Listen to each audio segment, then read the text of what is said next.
Get into some politics now, and the new Patriotic Party, NPP, has announced that it will hold its national executive elections between September 18 and 2026 as part of a broader timetable for its internal electoral processes. The timelines announced by the General Secretary, Justin Frimpong says processes and procedures for the national executive elections will begin with the opening and closing of nominations from August 10 to August 14, 2026.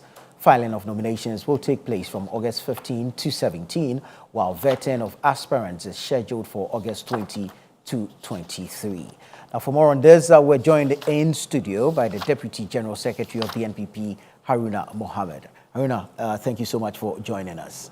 Thank you, Tupo. Right, now from the timelines provided, the party appears to be adopting a bottom-up approach. Why did you not maintain the top-down strategy used for the presidential primaries? Thank you very much. I would like to say good evening to your cherished viewers and your entire team at ChannelOne. We have not done any top-down, and we have not done any bottom-up. Really? What actually happened in the new Patriotic Party was that if you read the constitution of the party, the constitution allows us, when we're in opposition, to organize our presidential primaries not less than 2 years. So we chose to organize that within 3 years too. So it was a fulfillment of a constitutional provision. And it has not been... But this would be the first time you're doing this. So this is the first time, right, but it is not a top-down. So we did so because of the constitutional provision to elect the flag bearer first, to be able to have ample time, to be able to heal, to be able to strategize, to be able to prepare, so that at least we'll be able to annex power in 2028.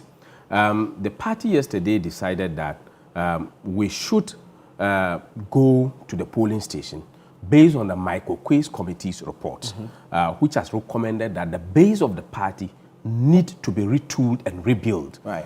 So because of the instance of the recommendations that the base of the party has been weak, and that is the polling station level, we need to put in reforms. Okay. And that is why you have seen that the National Party has sat down to do what has not happened before, because this is the first time that polling station will be picking nomination forms and be vetted, and also be having notice of poll, and time of elections have been demarcated for that.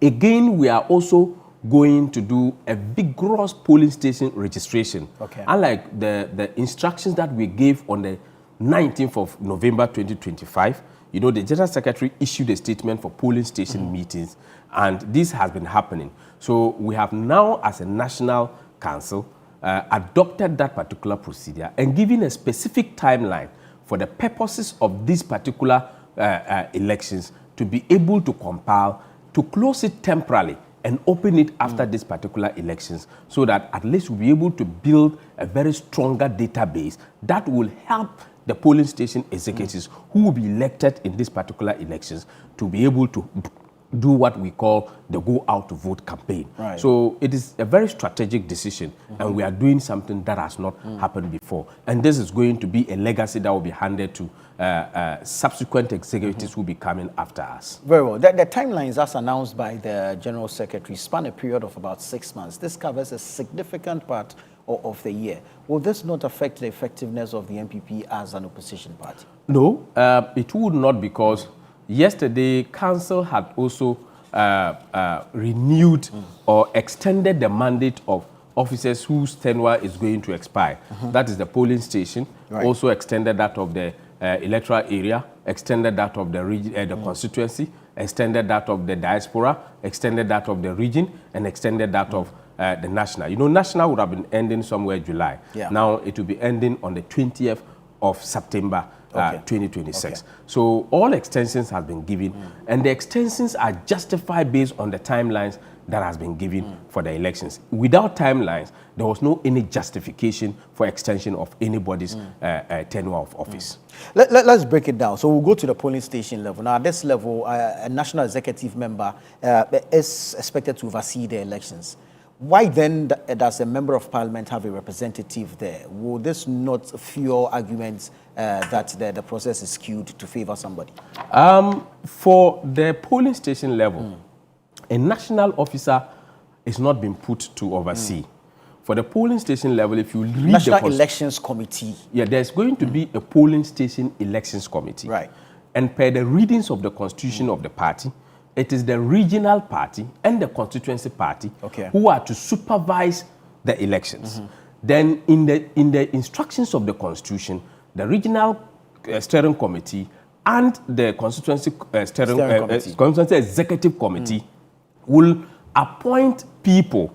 And in the wisdom of the national party today, you will have the opportunity to appoint 3 people who will supervise or conduct this election. So the 3 people will be conducting the elections, but the regional steering committee and the constituency executive committee will supervise. The national will have an oversight responsibility. Right. So where there is a member of parliament, the 2 people that will be appointed by the constituency executive committee will have the member of parliament appointing 1, and the constituency executive committee will appoint 1.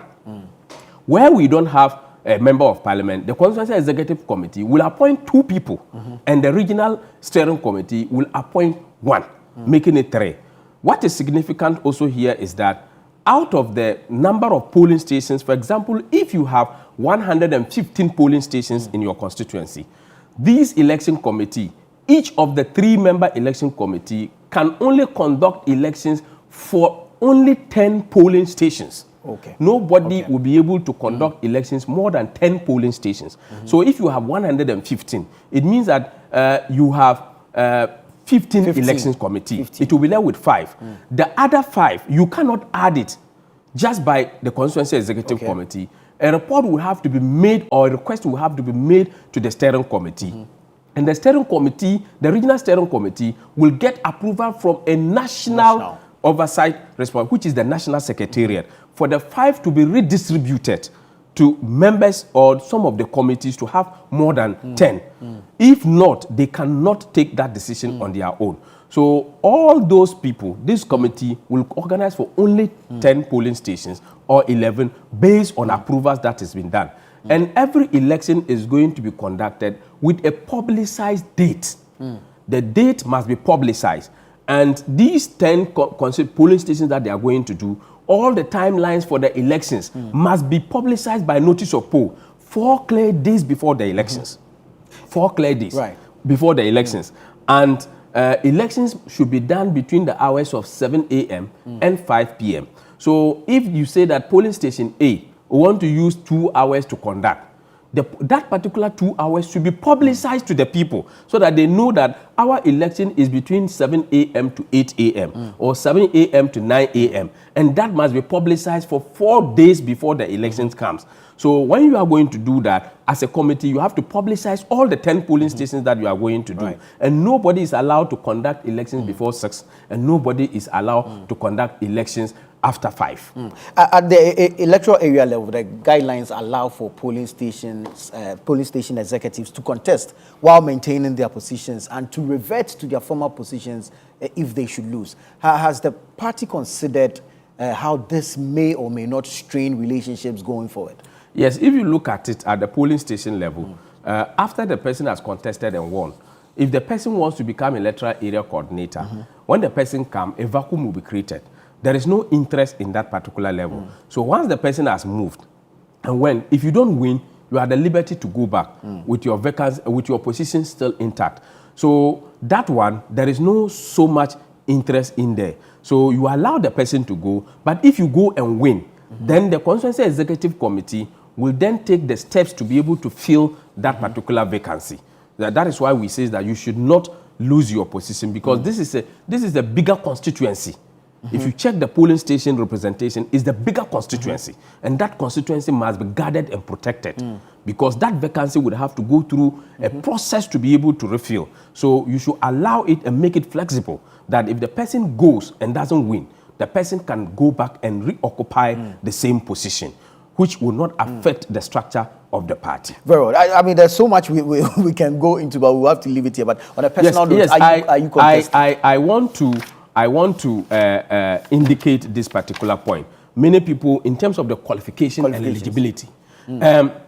Once we are doing the polling station registration, if you read the constitution of our party in Article 3, it states that polling membership of the party emanates from the polling station. Right.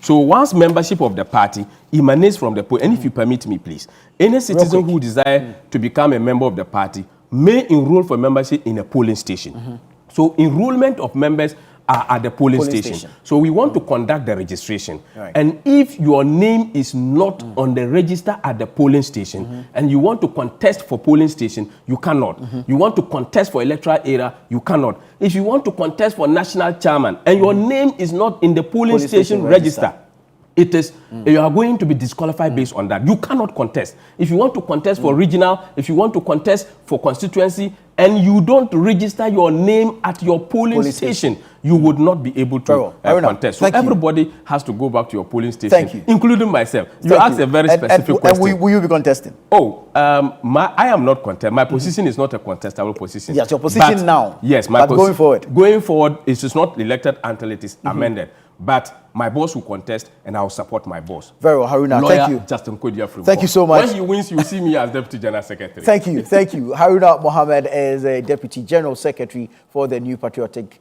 Party, NPP. Let's move